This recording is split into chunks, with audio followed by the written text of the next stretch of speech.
যখন সে গাড়ি নিয়ন্ত্রণ করে, সে যখন কোনো কারণে গাড়ি নিয়ন্ত্রণের বিষয় থেকে যখন অন্যদিকে তার মন চলে যায় তখন সে গাড়ি শুধু বিপদগামী হয় না, সেখানে যারা প্যাসেঞ্জার থাকেন তারাও কিন্তু বিপদগামী হন।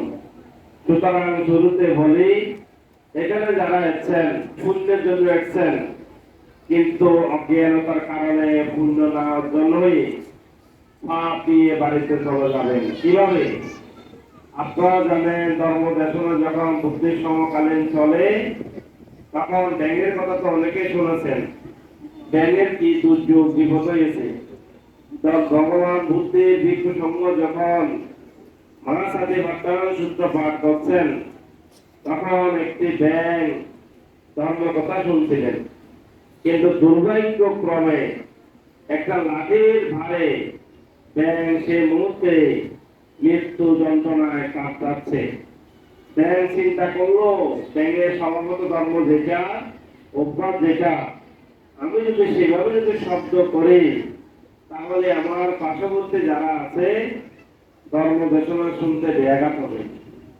সুতরাং আমরা যদি এই মুহূর্তে প্রাণবায়ু চলেও যায় তারপরেও কিন্তু আমি শব্দ করবো না। দেখা গেল সে ব্যাঙ আর তীর্য খুলে জন্মগ্রহণ করে নাই। কেন? তিনি প্রসন্ন মনে, সুন্দর মনে ধর্ম কথা শ্রবণ করার জন্য। ধর্মপদের মধ্যে সেই বিষয়ে এইভাবে বলা আছে, অসৎভাবে শতবর্ষ জীবিত না থেকে একদিন সৎ সুন্দর শীলবান হয়ে মৃত্যুবরণ করাও শত বছরের চাইতে শ্রেষ্ঠ। সুতরাং যার যতটুকু বয়স হয়েছে, আপনারা বয়স পেয়েছেন, এই বয়সকে আপনারা গণনা করবেন না, জ্ঞানকে আপনারা গণনা করবেন। আমাদের সমাজের মধ্যে মিথ্যা ধারণা আছে, এখনো শুনি, এখনো দেখি যে কোন ভিক্ষু যখন গায়িত্ব জীবন ত্যাগ করে, ছেলে মেয়ে ত্যাগ করে, যখন ভিক্ষু জীবনে উপনীত হয় তখন দায়িকারা মনে করে এটা বুড়া বৃদ্ধ, এটা মনে অনেক জ্ঞান, এটা মনে হয় মনস্তবিদ। আসলে কি ঠিক? এর বয়সের বারে বৃদ্ধ হয়েছেন, কিন্তু জ্ঞানের বারে তিনি বৃদ্ধ হন নাই। অর্থাৎ এখনো শোনা যায়, এখানে মনে করেন ছোট ছোট আমরাও ছিলাম, এই ভিডিও বাংলার ভিক্ষু, সুবিধানন্দ ভিক্ষু, আরো ভিক্ষু, অঞ্চল নিজামপুরের মানুষ মাঝে মধ্যে বলে, সমন কেমন আছেন? কিন্তু আরেকটা সমাজ বুড়া বৃদ্ধ গুলাকে মানতে বলে। এই জন্য বলা হচ্ছে বয়সের বারে বার্ধক্য, বয়সের বারে বৃদ্ধ হলে হয় না, জ্ঞানের বারে, শিলগুণের বারে এটা যদি পরিবর্ত হয় তাহলে সেটা হচ্ছে প্রকৃত জ্ঞানী। সুতরাং জ্ঞান লাভ করার জন্য কথাগুলি বলা। আপনারা যারা এখানে সবাই এসেছেন আমরা কি পারি না আর 10 মিনিট 15 মিনিট একজন সাধনাকারীর মতো ভাবনাকারীর মতো চোখ বন্ধ করে আনাপানাসিতির মতো শ্বাস নিচ্ছি আর ফেলছি, এইভাবে মনকে নেত্রান্ত বলতে দেশনায়, বিয়ান্ত বলতে দেশনায়, দিনালঙ্কা বলতে দেশনায়, জ্যোতি ব্রহ্ম বলতে দেশনায়, আমরা কি মনোনিবেশ করতে পারি না? কিন্তু দেখা যায় মন এদিক সেদিক বিচরণ করে, যেটাকে তৃতীয় প্রাণীর মধ্যে বানরের মতো বলা হয়। আমাদের মনটা বানরের চাইতে কোনো অংশে কম নয়। বানর যেমন এদিক সেদিক বিচরণ করে, গলার মধ্যে শিকল দেওয়ার পরও তার কিন্তু স্থিরতা নাই। কিন্তু আপনারাও আপনাদের শিকল দেওয়া হয়েছে একটু আগে, সেই শিকলটা কি? শিল দেওয়া হয়েছে। এই শিল দেওয়া মানে কি?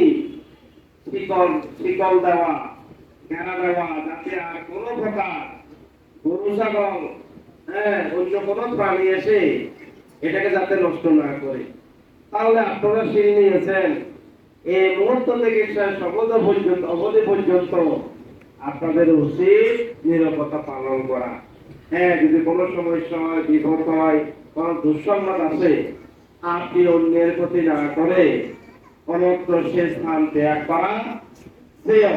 কিন্তু দেখা যায় আমার একটা দুঃসংবাদ আসলো, আমি সেই দুঃসংবাদটা সবাইকে বিলিয়ে দিতে গিয়ে সেই ধর্মবাজারে ধর্মসভা সৌন্দর্যটা আমি নষ্ট করে দিই, এরকম মানুষও দেখা যায়। সুতরাং ধর্ম কথা বলার আগে আমার আহ্বান থাকবে, যেভাবে আছেন অন্তত কিছুক্ষণ নীরবতা পালন করবেন, ধর্ম কথা শুনবেন, যা বলে না কেন, বান্তরে যা বলে না কেন, সেখান থেকে যেটা সার, যেটা উৎকৃষ্ট, যেটা উন্নত, যেটা সঠিক, সেটা আপনারা গ্রহণ করবেন।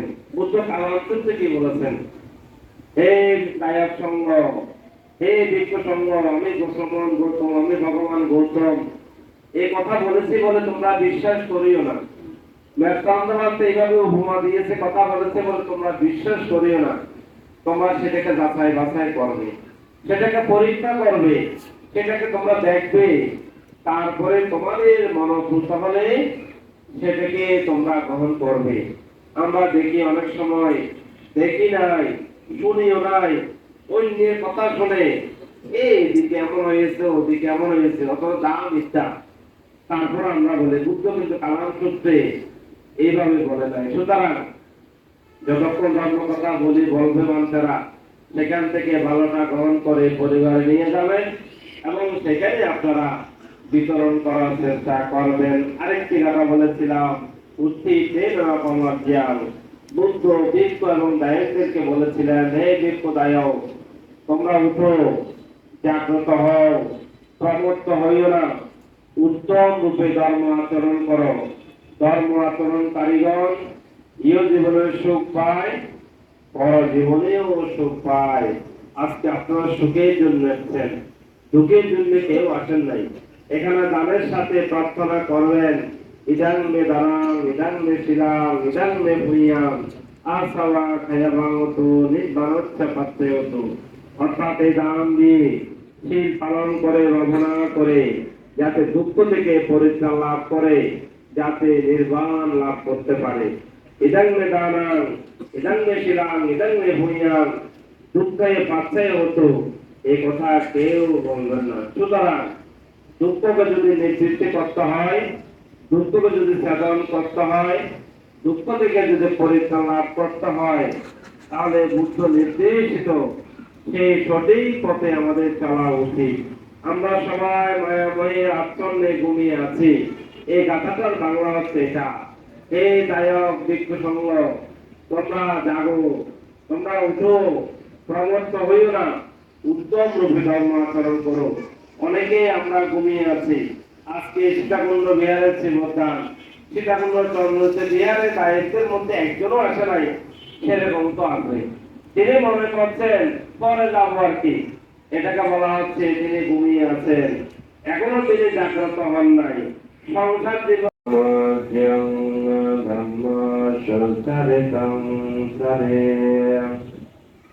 Dhammacarishu kamseti asmin loke paramita इतना सत्यवादिना ओतुते जय मंगलांति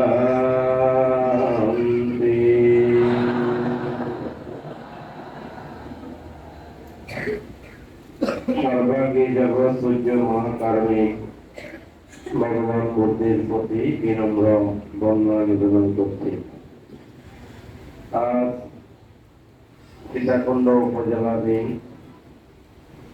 চন্দ্রজ্যোতি বৌদ্ধবিহারের দায়িকা উপাসিকার সম্মিলিত আয়োজনে বৌদ্ধদের মধ্যে অন্যতম একটি ধর্মীয় অনুষ্ঠান উৎসব। এই অনুষ্ঠানের মধ্য দিয়ে আমাদের জ্ঞান লাভ করার সুযোগ রয়েছে। আমরা বলি দান শ্রেষ্ঠ দানোত্তম, দানের মধ্যে যে শ্রেষ্ঠ এবং দানের মধ্যে একটি নির্দিষ্ট সময়ের মধ্যে উত্তম, এই কঠিন সেবতার অনুষ্ঠান উদযাপিত হতে যাচ্ছে। অনুষ্ঠানের প্রথম ভাগ প্রথম পর্বে অষ্ট পুরস্কার সহ সংবাদ অনুষ্ঠান, যাদেরকে স্মরণ করে, যাদের প্রতি সম্মান প্রদর্শন করে এই অনুষ্ঠান চলমান রয়েছে। এই বিহারের প্রাক্তন অধ্যক্ষগণ যারা প্রয়াত হয়েছেন এই বিহারে অবস্থান করে ভগবন্ত পরমানন্দ স্থবির এবং ধর্মগুলি ভিক্ষু সহ এবং যে সকল উপাসক বিষয়গণ বিহারের শিলাদি গ্রহণ করতেন, দানাদি করতেন, ভাবনাদি সম্পাদন করতেন, অনেকে তারা অদৃশ্যমান, তারা পরলোকে অবস্থান করছেন। তাদের সকলের নির্বাণ কামনায় যারা জীবিত আছেন প্রত্যেক পার্থিব জীবনে সুখ শান্তি সমৃদ্ধময় জীবন কামনায় আজকে বিহার মিনায় এই ভূত পবিত্রময় অনুষ্ঠানের যে আয়োজন করা হলো, প্রথম পর্ব অষ্টপুরস্কার সংবাদ অনুষ্ঠানের পরমানন্দ সংঘ প্রধান সভাপতি, বাংলাদেশ সংঘরাজ ভিক্ষু মহাসভার ভারপ্রাপ্ত সভাপতি, নিজামপুর সংঘরাজ ভিক্ষু সমিতির আঞ্চলিক সংঘনায়ক, সদ্ধর্ম বাহিনী পরম শ্রদ্ধেয় প্রিয়ানন্দ মহাতের মহোদয় এবং বিকালবেলা যিনি সভাপতিত্ব করবেন এই পর্বে আশীর্বাদক বাংলাদেশ সংঘরাজ ভিক্ষু মহামন্ডলের তিনবার নির্বাচিত সভাপতি, নিজামপুর সংঘরাজ ভিক্ষু সমিতির নবগঠিত কার্যকরী কমিটির সভাপতি, মাইনি গৌতম বিহার কমপ্লেক্সের মহাপরিচালক, বহু প্রতিষ্ঠানের প্রতিষ্ঠাতা অনাথনাথ সমাজ সংস্কারক পরম শ্রদ্ধেয় গুরুদেব বান্তি বড়বান্তি দয়ের প্রতি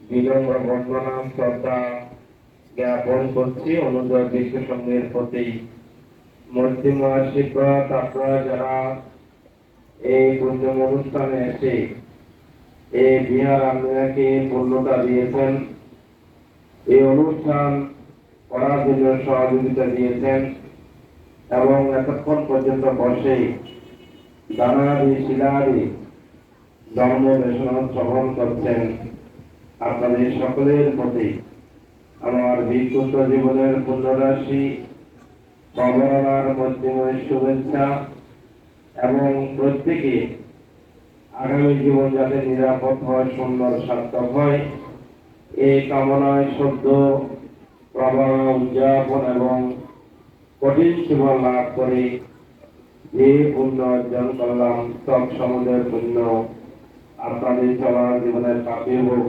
প্রত্যেকে তিনবার সাধুবাদ দিয়ে অনুমোদন করব। মাননীয় ভিক্ষু সংঘ প্রতিশ্রুতিবৃন্দ, অত্র বিহারের দায়িকা উপাসক বিষয়গণ, এখানে যে প্রথম পর্বে প্রধান সত্যমদেশকের এই সম্মান দিয়েছেন, এই জন্য আমি কৃতজ্ঞতা জ্ঞাপন করছি। সময়েরও বাধ্যবাধকতা আছে। আপনারা জানেন প্রথম পর্ব অনুষ্ঠান নির্দিষ্ট সময়ের মধ্যেই আরম্ভ এবং শেষ করতে হয়। বিকেলবেলা অনুষ্ঠান 1:30 বললে 2টা, 2টা বললে 2:30 বাজে আরম্ভ করলেও 5টা, 6টা, 7টা সেটা নিজেদের ব্যাপার। কিন্তু প্রথম পর্ব যে অনুষ্ঠান সেটা 11:30টার মধ্যে কিন্তু অনুষ্ঠান শেষ করতে হয়। সুতরাং বড় মঞ্চে আছেন, ধর্ম দেশনা দেবেন। তাই আমি আমার ধর্ম দেশনার সংক্ষিপ্ত আকারে সমাপ্ত করব। শুরুতে একটি গাথা দিয়ে আমার দেশনা আরম্ভ করেছিলাম। যে গাথার মর্মার্থ বিশেষ করে যারা সাধনা জগতে অবস্থান করেন, ভাবনায় অংশগ্রহণ করেন, যারা খণ্ডকালীন ভাবনা, সমত ভাবনা, নিদর্শন ভাবনা করেন, তাদের জন্য কিন্তু এই কথাটা যথার্থ গুরুত্ব বহন করে। তো অনেকে বলবেন, ভাবতে আমরা কি ভাবনা এখানে করছি? এটা এক প্রকারের ভাবনা। কিছুদিন আগে পঞ্চশীলা ধর্মান্তর বিহারে সত্যপাল মহাতের মহোদয় এবং আমার পাশে গুরুবান্তে বলেছিলেন, আমরাও বলি 40 প্রকারের নিদর্শন ভাবনা আছে। কয় প্রকারের? 40 প্রকারের। আমাদের উপাসক উপাসিকারা মনে করে 2 প্রকারের ভাবনা আছে। 2 প্রকারের মধ্যে একটা হচ্ছে 2-10 দিন এক জায়গায় গিয়ে নির্দিষ্ট অবস্থান করা, আর এক প্রকারের ভাবনা আছে ঘরে অথবা কোনো একটা স্থানে একাকী অবস্থান করে ভাবনা করা। একটি কথা মনে রাখবে, সেটা হচ্ছে অনেকভাবে ভাবনা করা যায়। সকালবেলা অষ্ট পরিষ্কার সরোজ সংবিধানের প্রথম পর্বে যিনি প্রধান সদ্ধর্ম দর্শকের ঘোষণা দিয়ে আপনাদেরকে কৃতার্থ করেছেন, নিজামপুর সংঘরাজ ভিক্ষু সমিতির নবনির্বাচিত সাধারণ সম্পাদক ধন্য বিবেকানন্দ বিহারের সুযোগ্য বিহারাধ্যক্ষ স্নেহপতিল মুক্তানন্দ মহাশয়, বিকেলবেলার বিশেষ সদ্ধর্ম দেশক পঞ্চশীলা ধর্মান্তর বিহারের সুযোগ্য বিহারাধ্যক্ষ স্নেহপতিল সুপ্রিয়ানন্দ ধর এবং যিনি উদ্বোধনী সদ্ধর্ম দেশক প্রদান করেছেন আপনাদের বিহারের বিহারাধ্যক্ষ স্নেহপতিল প্রজ্ঞরত্ন ধর, মঞ্চবিষ্ট গুরুত্তম মহান ভিক্ষু সংঘ। আজকের এই বিকেলবেলা দানসভায় বিহার সদর কমিটির সভাপতি বাবু পীযূষকান্তি বড়ুয়া, সভা সভাপতি রতন বড়ুয়া এবং ভিক্ষু সংঘ অত্যন্ত সুন্দরভাবে আপনাদেরকে ধর্মদান্ডে কৃতার্থ করেছেন। সকাল থেকে আমি উপস্থিত ছিলাম, অত্যন্ত সুন্দর হয়েছে এবং বিকেল বেলাও অনুষ্ঠান চলমান খুব সুন্দরভাবে সুসম্পন্ন হতে যাচ্ছে। আপনারা যে আমাদের কথা শুনেছেন যে প্রত্যেকে নির্ভরতার সহিত আপনারা বসে কর্মচারণ করছেন, সেজন্য আমি আপনাদেরকে আশীর্বাদ দিচ্ছি, প্রদান করছি এবং কৃতজ্ঞতা জানাচ্ছি যে সীতাকুণ্ড চন্দ্রপুর বিহারের সকল নায়ক দায়িকা উপাসক উপাসিকা এবং মন্ত্রী সংঘ নিয়ে যুব সম্প্রদায় প্রত্যেকের সম্মিলিত ভাবে বছরের এই পূর্ণ অনুষ্ঠান সুসম্পন্ন করার জন্য। তো আমি একটি সংক্ষেপে